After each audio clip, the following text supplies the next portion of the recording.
Dear friends, I doctor Shamsher Singh welcome you all to my SSB pharma learning YouTube channel. आज इस video में आप लोगों के साथ मॉर्फिन के ऊपर डिस्कशन करने जा रहा हूँ। मॉर्फिन जो कि एक one of the component of OPM होता है, जो कि अफीम खाते हैं लोग। ये मॉर्फिन आपकी जो बॉडी है उसको कैसे इफेक्ट करती है, क्योंकि इसके बहुत बड़े सीएनएस और पेरिफेरल इफेक्ट रहते हैं। तो आपने इस वीडियो को पूरे देखना, आपको पता चल जाएगा कि ये जो हैबिचुअल, जिसको हम एडिक्टिव सब्सटेंसेस कहते हैं, जहाँ डिपेंडेंट कहते हैं, वो आपकी बॉडी पे कैसे इफेक्ट शो करते हैं। तो बेसिकली अगर हम देखें, ये जो मॉर्फिन है ये वन ऑफ द अल्कलॉइड है जो पापावर सोमनीफेरम के अंदर पाया जाता है, जिसको हम ओपीएम कहते हैं। अगर मैं आपको इसकी थोड़ी सी हिस्ट्री बताऊं तो ये जो ओपीएम है जिससे मॉर्फिन एक्सट्रैक्ट किया गया 1914 के अंदर इसको यूज किया जाता था, क्योंकि उस टाइम पे कोई भी ऐसा एनाल्जेसिक नहीं था, पेन किलर नहीं था। और जो भी लोग कहीं किसी को चोट लगती थी, जहाँ बोन ब्रेक हो जाती थी, तो उस लिए इसको यूज किया जाता था पेन को कम करने के लिए, या किसी को हेड इंजरी हो जाती थी तो इसलिए इसका जो यूटिलाइजेशन है, जो यूज है, वो कॉमनली बढ़ गया। बट अगर हम देखें तो ये डोज डिपेंडेंट इफेक्ट जो है वो डिपेंडेंसी भी कॉज करती है और लोगों को एडिक्शन भी कॉज करती है। इसलिए 1914 में फर्स्ट टाइम इसको रिस्ट्रिक्ट किया गया, क्योंकि ये लोगों के ब्रेन के ऊपर बहुत से नेगेटिव इफेक्ट दे रही थी। उसके बाद अगर हम बात करें तो 1970 में इसके अगेंस्ट एक नोटिफिकेशन आया कि अगर कोई भी इंसान मॉर्फिन की सेल करता है जहां उसके पास पाई जाती है तो ये इलीगल है। उसके बाद 1985 पे इसके ऊपर एक एक्ट बन गया जिसको हम narcotic drugs and psychotropic substances act कहते हैं। ये जो एक्ट था, ये एक्ट का सिंपल मीन था कि कोई भी बंदा, कोई भी डॉक्टर, कोई भी इंसान अगर मॉर्फिन की यूटिलाइजेशन करना चाहता है तो that should be as per the rule and regulation. But इसके बहुत ज्यादा प्रॉब्लम थी, क्योंकि जब इसके ऊपर पेनल्टी कॉज की तो ये कहा गया कि अगर किसी के पास 5 ग्राम मॉर्फिन पाई जाएगी तो उसको 1 से 2 साल की कैद हो सकती है और 10,000 जुर्माना हो सकता है।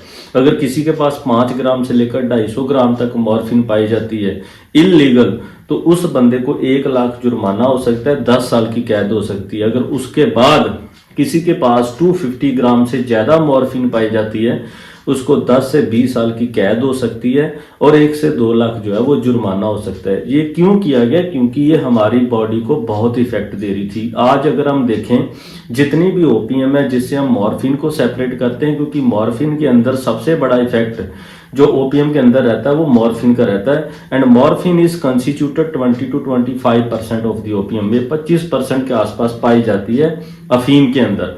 अब मैं आपको बताने जा रहा हूँ ये जो मॉर्फिन है इसका कहाँ कहाँ यूज होता है। बेसिकली अगर हम देखें तो पेरिफेरल पेन में और सेंट्रल पेन में, क्योंकि किसी भी इंसान को माइनर पेन होती है वो पैरासीटामोल ले सकता है, सिक्लोफेनिक, डिक्लोफेनिक, आइबुप्रोफेन, ऐसी कई ड्रग डॉक्टर प्रिस्क्राइब करते हैं।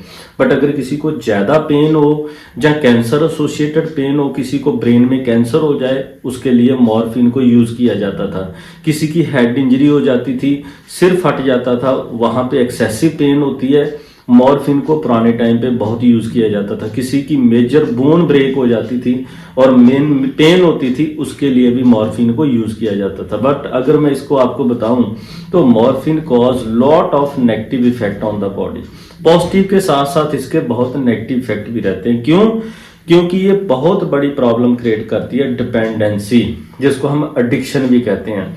जो इंसान 3-4 दिन के लिए मॉर्फिन का यूटिलाइजेशन करता है वो इसके ऊपर डिपेंडेंट हो जाता है। अगर आप उसको को छोड़ दे वो छोड़ नहीं सकता, इसलिए इसको अंडर एक्ट लिया गया। आप जब देखें तो आपकी बॉडी के ऊपर ये बहुत से इफेक्ट कैसे देती है, क्योंकि हमारी बॉडी के अंदर इसके 3 टाइप के रिसेप्टर होते हैं, जिसको हम डेल्टा रिसेप्टर कहते हैं, कापा रिसेप्टर कहते हैं और म्यू रिसेप्टर कहते हैं। ये जो डेल्टा रिसेप्टर होते हैं ये एनाल्जेसिक इफेक्ट शो करते हैं और ब्रेन के अंदर डोपामिन का लेवल इनहांस करते हैं। डोपामिन को हार्मोन ऑफ हैप्पीनेस कहा जाता है। इसीलिए अगर हम सोचें तो मॉर्फिन का लोग यूटिलाइजेशन क्यों करते हैं? क्योंकि ये ब्रेन के अंदर डोपामिन का लेवल बढ़ा देती है और उनको खुशी महसूस होती है, वो सुकून महसूस करते हैं। तीसरा, ये कफ सप्रेसेंट का काम करती है। ये जो मॉर्फिन है उसके साथ कोडीन भी होती है। दूसरा, मैं अगर आपको बताऊं तो इसके ऊपर कापा रिसेप्टर बॉडी के अंदर होते हैं, जिसके ऊपर मॉर्फिन एक्ट करती है। ये जो कापा रिसेप्टर है ये आइस में मियोसिस कॉज करते हैं, जिसको कहते हैं फिक्सिंग ऑफ पीपल। जो भी इंसान अफीम खाते हैं उनकी आई विजन एक जगह पे फिक्स हो जाती है। इसीलिए ऐसे कई बार कहावत में कहते हैं कि जो ड्राइवर्स हैं वो ओपीएम खाते हैं और उनको दिखाई नहीं देता, क्योंकि एक जगह पे आई साइट को ये फिक्स कर देता है, जिसको हम मेडिकली मियोसिस कहते हैं। तीसरा मैं अगर बात बताऊं आपको तो वहां पे एक म्यू रिसेप्टर होता है। ये जो म्यू रिसेप्टर है ये भी पेन को कम करने का काम करता है जब भी कोई ओपियम खाता है जहां मॉर्फिन लेता है। क्यों? क्योंकि ये हमारी बॉडी के अंदर GPCR टाइप के रिसेप्टर होते हैं और वहां पे GI को एक्टिवेट कर देता है जो कि इनहिबिटरी इन नेचर है। अब इसके बाद मैं इंपॉर्टेंट आपको बताने जा रहा हूं कि इसके एडवर्स इफेक्ट क्या रहते हैं। जब भी कोई इंसान ओपियम खाता है, अफीम खाता है जहाँ उसमें मॉर्फिन भी होती है, डायरेक्ट मॉर्फिन लेता है, तो ये हमें कॉन्स्टिपेशन कॉज करती है। क्यों? क्योंकि जो आपकी गैस्ट्रिक एम्प्टाइंग है, आपका जो पेट के खाली होने का समय है उसको कम कर देती है। क्यों? क्योंकि स्लोली पेट खाली होता है। और दूसरा, आपकी जो पेट की मूवमेंट है जब आपका फूड ट्रेवल करता है उसको ये कम करती है, जिसको पेरिस्टाल्टिक मूवमेंट कहते हैं। दूसरा सबसे बड़ा इंपॉर्टेंट इफेक्ट बताने जा रहा हूँ कार्डियोवैस्कुलर सिस्टम पे। जो भी इंसान गलती से ज्यादा ओपियम खा लेते हैं जहाँ मॉर्फिन डायरेक्ट ले लेते हैं तो ये ब्रेडिकार्डिया कॉज करती है, हार्ट रेट को कम कर देती है, कई बार इंसानों में हाइपोटेंशन भी कॉज करती है। और इसलिए कई बार ऐसा देखा गया है कि कई लोगों को फ्लशिंग इफेक्ट आते हैं, बॉडी में रेडनेस टाइप फ्लशिंग शो करती है। तीसरा मैं इफेक्ट आपको बताऊं रेस्पिरेटरी सिस्टम पे। ज्यादा मॉर्फिन की डोज लेने से या ज्यादा अफीम गलती से खाने से रेस्पिरेटरी डिप्रेशन होता है और कई बार ये पल्मोनरी एडिमा भी कॉज करती है। इसीलिए कहा जाता है कि किसी को अस्थमा है या COPD है तो उसको ओपियम बहुत ध्यान से खानी चाहिए, अफीम बहुत ध्यान से खानी चाहिए। क्यों? क्योंकि ये आपके रेस्पिरेटरी को डिप्रेस करती है, ऑक्सीजन की डेफिशिएंसी कॉज कर सकती है। उसके बाद आता है CNS। अगर कोई ज़्यादा मॉर्फिन की तरफ एडिक्टिव हो जाए तो ये कन्फ्यूजन कॉज करती है। ये बहुत बड़े साइड इफेक्ट रहते हैं मॉर्फिन के हमारी बॉडी के अंदर।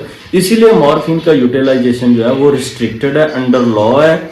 ये मैंने आपको सारे इफेक्ट बता दिए कि मॉर्फिन आपकी बॉडी में कैसे इफेक्ट करती है। You must subscribe SSB Pharma Learning YouTube channel and watch our previous video. You are thank you very much.